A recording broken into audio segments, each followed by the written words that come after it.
आज है फ्राइडे और ये दिन मुस्लिम फैमिली के लिए बहुत खास होता है। अगर आप भी मुस्लिम हैं तो आप बताएं आज के दिन आप लोगों के यहाँ क्या क्या होता है।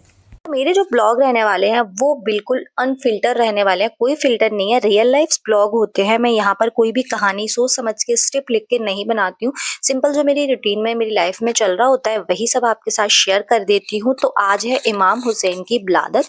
तो मैंने सुबह ही उठ के सबसे पहले, आज फ्राइडे तो है ही, साथ में इमाम हुसैन की बिलादत भी है, तो 3 शबान है आज जो। तो फिर मैंने फटाफट से ना खीर बनाई। मैंने कहा चलो कुछ मीठा बनाते हैं, कुछ भी फातिहा जो भी हमारी होती है वो हमें दिलानी ही चाहिए। जो आप लोगों के रिलीजन में होता है वो सब कुछ हमें रिलीजन को नहीं भूलना है।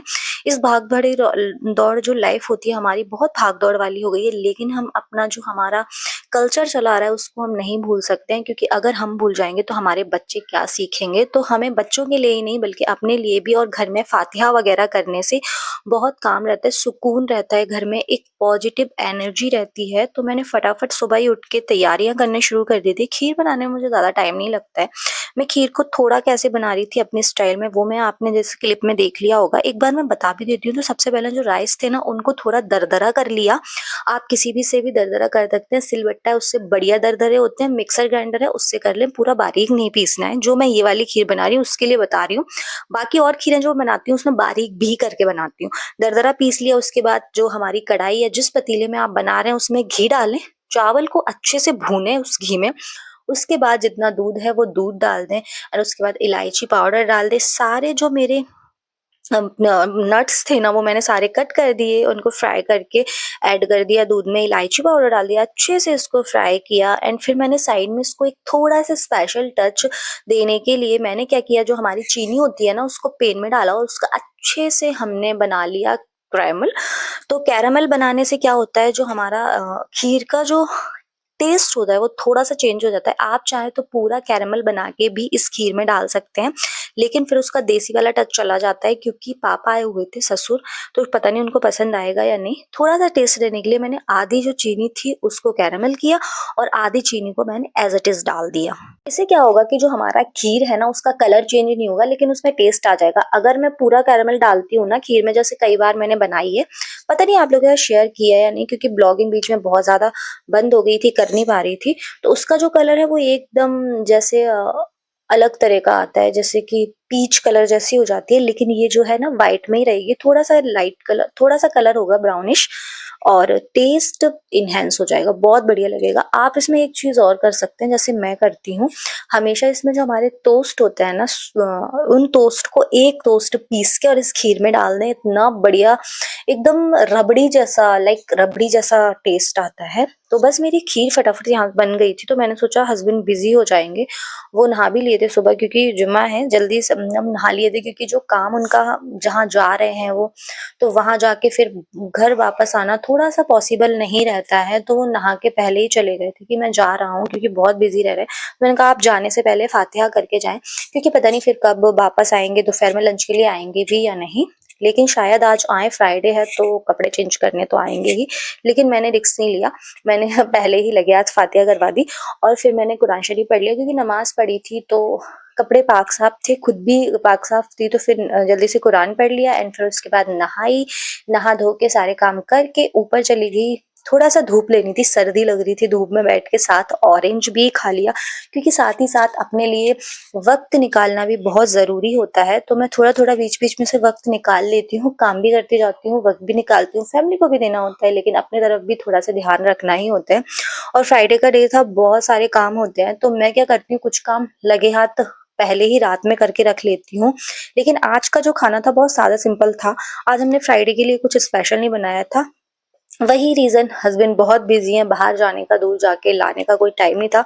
ज्यादातर नहीं तो हम फ्राइडे में नॉनवेज ही प्रेफर करते हैं, जो भी हम बनाए खाएं, बढ़िया सा कुछ अच्छे से खाएं, क्योंकि जो फ्राइडे होता है ना उसको अगर हम खुद स्पेशल बनाएंगे तो बच्चे भी सीखेंगे।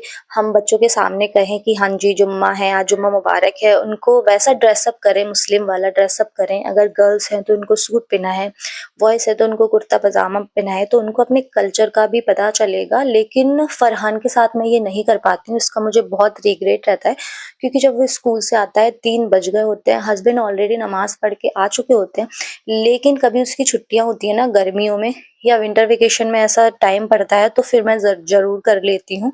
लेकिन इंशाल्लाह अब आगे सोच रही हूँ कि वो थोड़ा-सा बड़ा हो जाएगा तो चलो वो लेट भी आ रहा है तो उसको हम इस तरीके से कंफर्टेबल कर पाएँ इन सब चीज़ों में। माशाल्लाह कुरान वगैरह तो वो पढ़ रहा है, उसका चल रहा है और माशाल्लाह माशाल्लाह से उसका दूसरा सिपारा भी शुरू हो गया है कुरान शरीफ का, क्योंकि अब यहाँ जब से हम ग्वालियर आए हैं, कोई हाफ़िज़ नहीं मिल रहे हैं उसको पढ़ाने के लिए। लेकिन इंशाअल्लाह हम रमज़ानों में या रमज़ानों के बाद, क्योंकि रमज़ानों में हाफ़िज़ों का जो टाइम है ना वो उनको नहीं होता है, वो खुद ही बहुत इबादत कर रहे होते हैं, नमाज़ें होती हैं, तरावियाँ होती हैं तो वो नहीं पढ़ पाते। तो मुस्लिम है वो समझ पाएँगे ये क्या-क्या होता है। अगर आप नहीं हैं हमारे रिलीजन से तो हम अपना रिलीजन आज आपके साथ शेयर कर रहे हैं, फ्राइडे का रूटीन शेयर कर रहे हैं। तो आई होप कि आपको ये भी पसंद आ रहा होगा, पसंद आ रहा है तो लाइक कर दें, क्योंकि हमारे जो फ्रेंड्स हैं ज़्यादातर मेरे नॉन मुस्लिम ही फ्रेंड्स हैं, लेकिन हम उनके रिलीजन को और वो हमारे रिलीजन को बहुत ज़्यादा रिस्पेक्ट देते हैं और देनी भी चाहिए, क्योंकि सबका अपना-अपना रिलीजन होता है, सबके अपने-अपने मज़हब की रिस्पेक्ट होती है और सबको उनके मज़हब के साथ हमें रिस्पेक्ट देनी भी चाहिए। हम किसी को जज नहीं कर सकते, ठीक है? तो अब क्या हुआ था, यहाँ पे मैंने फटाफट से आ गई थी नहा-वहा के, क्योंकि हस्बैंड आ गए थे। तो मैंने कहा चलो जल्दी से मैं अपना जो दाल मैंने बॉईल करके सुबह ही रख दी थी, आटा लगा के रख दिया था और फिर मैंने ऊपर जाने से पहले रोटियां भी बना दी थी, क्योंकि सर्दी लग रही थी। गैस के पास खड़ा होके थोड़ा सा अच्छा लगता है सर्दियों में। तो अब बस दाल को तड़का रह गया था। तड़का मैंने इसलिए लगाया था क्योंकि धनिया पत्ती नहीं थे, खत्म हो गए। तो मैंने हस्बैंड से बोल दिया था कि आप आ ही रहे हो तो वो लेते आना, तो मैं फटाफट से तड़का लगा दूंगी उसी टाइम और धनिया पत्ती डालूंगी, क्योंकि ठंडी दाल में धनिया पत्ती डालेंगे तो वो अच्छे से गलेंगे नहीं, तो उनको गरम भी करना पड़ेगा। तो मैंने सोचा दोबारा दाल तो गरम करनी पड़ेगी, इससे अच्छा है मैं साथ ही साथ तड़का दे दूंगी, उसी टाइम गरम हो जाएगी। और यहाँ पे दाल मेरी रेडी थी, क्योंकि मैंने ज्यादा कुछ और इसलिए नहीं बनाया था क्योंकि बहुत दिनों से मसाला मसाला ही हो रहा था, तो मैं कुछ सब्जी बना लेती। लेकिन हस्बैंड की डिमांड थी कि आज दाल बना लो। बहुत दिन से हमने दाल नहीं खाई है, क्योंकि दाल मेरे घर में बहुत कम ही बनती है। गर्मियों में तो बना ही लेती हूँ सब्जी के साथ, लेकिन सर्दियों में बहुत कम ही बन रही है। बाकी सब्जियां रखी हुई थी तो मुझे टेंशन नहीं थी, कल के बैगन रखे हुए थे और रोटियां मैंने बना ली थी। थोड़ी तहारी बनाई थी सुबह फरहान के लंच में, आज कुछ समझ नहीं आ रहा था तो वो तहारी भी रखी हुई थी। अब यहाँ पे देखिए कितने खुश हो गए। मैं पता है बहुत कम उनको सर्व करके दे पाती हूँ खाना, क्योंकि वो मुझे मौका ही नहीं देते हैं, खुद ही सर्व कर लेते हैं, बल्कि हमारे लिए भी सर्व कर देते हैं, फरहान के लिए, मेरे लिए चाय भी बना लेते हैं। माशाल्लाह माशाल्लाह कहिएगा। तो बहुत ज़्यादा सपोर्टिव हैं, लेकिन अभी बिजी चल रहे हैं। तो मैं जो हूँ ना इतनी डाउन हो गई हूँ, मेरे पास इतना प्रेशर हो रहा है ना, क्योंकि वो जब जॉब जाते थे तब इतना बिजी नहीं रहते थे जितना अब बिजी रहने लगे। जॉब जाते थे तो 9 बजे जा रहे हैं तो शाम को 5 बजे आ जाते थे। बीच में हमारा जो टाइम होता था, मैं बाहर जाती थी, वॉकिंग कर लिया, जिम विम चले गई, क्योंकि मेरा ट्रेन चल रहा था एंड फिर मैं जा रही थी अपना कोर्स करने के लिए। तो वो उस पे मेरा टाइम बहुत चला जाता था, तो मुझे फील ही नहीं होता था। जब से ग्वालियर आई हूँ ना वो भी बिजी हो गए और मैं अकेली हो गई हूँ घर में, तो बहुत ज्यादा अजीब सा लगता है। अब मैं जमाज के लिए रेडी हो रही थी तो मैं फटाफट काजल लगाया। मैं देख देख के, मतलब काजल नहीं था ये सुरमा था, आंसू बहुत आते हैं तो बहुत डर डर के लगा रही थी मैं। और ये सुरमा माशाल्लाह माशाल्लाह से मदीना शरीफ का था। हमारी जो देवरानी है उनकी अम्मी गई हुई थी, तो उन्होंने मेरी सास को दिया था और सास ने मुझे दिया कि तुम लगाओ, बहुत अच्छा होता है। तो मैं बस वही लगा रही थी, तो पता नहीं कैसा लगा होगा। एंड फिर उसके बाद मैं तिलावत की, कुरान तो मैंने पढ़ लिया था, इसके बाद भी पढ़ा, फिर फरहान आ गया था एंड बाकी जो भी तिलावत थी वो सब की तस्वीर वगैरह पढ़ी। और अब ये देखिए इतना मस्ती खो रहा है ना ये। मैंने बहुत सी वीडियोस ली थी इसकी। तो पूरा रेडी कर रही थी, बोला नहीं मम्मा आप पैंट के आगे वाली वीडियो डालिए, इस पैंट के पहले वाली नहीं डालिए, क्योंकि उसने अंडरगारमेंट पहना हुआ था। जैसे शर्म आ रही थी तो मैंने क्लिप्स कट कर दी, एडिट करके फिर इतना ही वीडियो डाला और बहुत मस्ती कर रहा था। और ये आ जाता है ना तो एक अलग सी एनर्जी मेरे अंदर भी आ जाती है, और ये तो फिर है ही मस्ती खोरा माशाल्लाह माशाल्लाह से। तो बस आई होप कि आपको ये वीडियो पसंद आया होगा। यहीं ले रही हूँ अपने ब्लॉग की एंडिंग। एंड वीडियो पसंद आता है तो करना क्या है, लाइक शेयर सब्सक्राइब सपोर्ट कीजिए, क्योंकि आपके सपोर्ट के बिना कुछ नहीं होने वाला। एंड कुछ फैमिली एंड फ्रेंड्स भी होंगे जो ये वीडियोस देख रहे होंगे, लेकिन मैं एक चीज़ कहना चाहूँगी, जो हमारे फ्रेंड्स एंड फैमिली होते हैं वो ही हमें